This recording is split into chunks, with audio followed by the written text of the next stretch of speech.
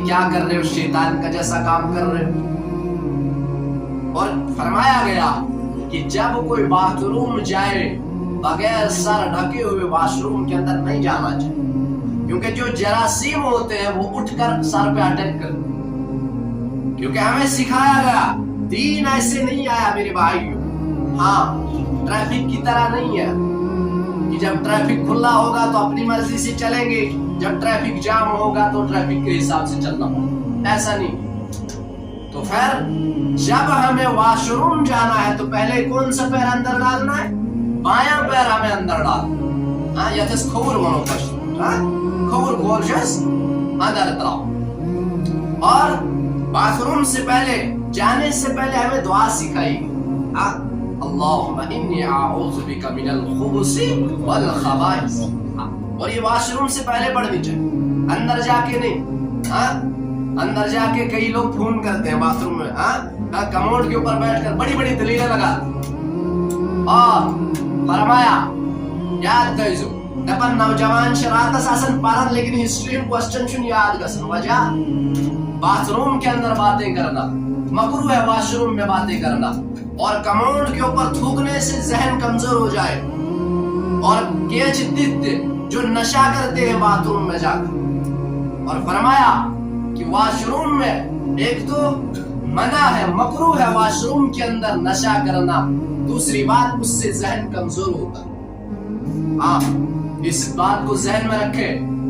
تو جب آپ حضرات واش روم جاتے ہو وہاں کی بھی سنتیں ہیں، وہاں کا بھی طریقہ، جب آپ اندر گئے بائیں پیر سے آپ اندر گئے، اور وہاں میرے اور آپ کیا کہا؟ حضرت جناب محمد رسول اللہ صلی اللہ علیہ وسلم نے بیٹھنے کا طریقہ بھی بتایا۔ ہاں آپ یہ نہ سمجھے، اور اس میں شرم کی بات نہیں ہے، یاد رکھنا شرم کرنے والا اور تکبر والا دین سیکھ نہیں سکتا۔ ہمارے سامنے مثال ہے، شیطان کے پاس علم کے انبار۔ ہاں فرمایا جب آپ واش روم فراغت کے لیے بیٹھو، یہ ہاتھ جو ہے میری طرف سب دیکھیں توجہ سے، ہاں عمل کتنا کرے گا کون، لیکن معلومات ضروری، انشاءاللہ اللہ تعالیٰ دی عمل کرنے کی توفیق انشاءاللہ۔ لیکن یہ پتا ہے یہ ہاتھ یہاں ایک رگ ہوتی ہے، اس کو یہاں پر رکھنا چاہیے کیا، اور یہ جو یہ بایاں ہاتھ ہے ہمارا، اس کو یہاں دبانا چاہیے بائیں سائڈ سے پسلی کے اوپر۔ ہاں اور جب فراغت کے دوران کا وزن جو ہے ہاں وہ بائیں سائڈ دائیں سائڈ کی طرف ہے، بائیں سائڈ کی طرف ہے، ہاں بائیں سائڈ یعنی یتکاشر پیٹس کھور ونو کیا اس طرف۔ ہاں اور جب آپ فراغت کر چکے، اطمینان ہو گیا، اب دھونے کا طریقہ سب سے پہلے آپ صلی اللہ علیہ وسلم نے فرمایا اپنے ہاتھ دھونے چاہیے، ہاں ان کو اچھے طریقے سے جس طرح واش کرنا چاہیے، ہاں اچھے طریقے سے۔ اس کے بعد آپ استنجا کرنا، اور استنجا کے دوران یہ جو آپ کا بایاں ہاتھ ہاں یہ لیفٹ ہینڈ ہے، اس کی بیچ کی انگلی کو آگے رکھنا چاہیے ہاں استنجا کے دوران، اور اس طرح سے جب اطمینان ہو جائے گا کہ ہاں میں پاک ہو گیا اچھے طریقے سے، ہاں تو پھر آپ باہر آ جائیں۔ باہر کیسے آنا؟ اب باہر آنے کا طریقہ، اب آپ باہر آئیں گے، یہ دیس اندر گیا ایس اسکوس کھور ترائے گونی تیار کھور ترائے اندر ایس ہاں ونچس نیبر نیب ون کس کھورانو اس نیبر ون یعنی اس دچن کھور نیبر، اور اندر گیا اس پڑھائی دعا اللہم انی اعوذ بکا من الخبث والخبائث، ون یعنی اندر اس نیبر نیب، جب ہم اندر سے باہر آئیں گے اب ہم دایا پیر واش روم سے باہر نکالیں اور باہر آ کے دعا پڑھیں گے۔ کون سی دعا؟ اس میں دو روایت اور دونوں صحیح ہے، ہاں ایک میں دونوں پڑھ کے بتاتا ہوں، غفرانک الحمدللہ الذی اذھب عنی العذا وعافانی، ایک تو یہ، ایک میں غفرانک کا پہلے ہے ایک میں بعد میں ہے، لیکن دونوں درست ہے یہ دعا۔ اب آپ فارغ ہو گئے، اب آپ کو وضو بنا، یہاں تو استنجا سمجھ میں آیا ہوگا انشاءاللہ امید اللہ کی ذات سے، ہاں تو اس طرح استنجا کیا جاتا ہے، اور استنجا کے دوران خیال رکھنا چاہیے، جن چیزوں کا خیال رکھنا چاہیے، ایک تو پیشاب کی چھینٹوں سے اپنے کپڑوں کو بچانا چاہیے، اپنے آپ کو بچانا چاہیے، کیوں؟ کہ ناپاک کپڑے کے اندر نماز نہیں ہو سکتی. ہاں ایک ہوتا ہے پاک, ایک ہوتا ہے صاف. پاک میں آئے گی لیکن صاف میں اگر وہ ناپاک ہے تو نہیں آئے. مجھے پتا ہے مجھے جبہ لگا لیکن اگر یہ صاف نہیں ہوگا, پاک ہوگا, عبادت میں کوئی بھی کراہت نہیں ہے, آرام سے عبادت کر سکتا ہوں بغیر کسی مسئلے کے.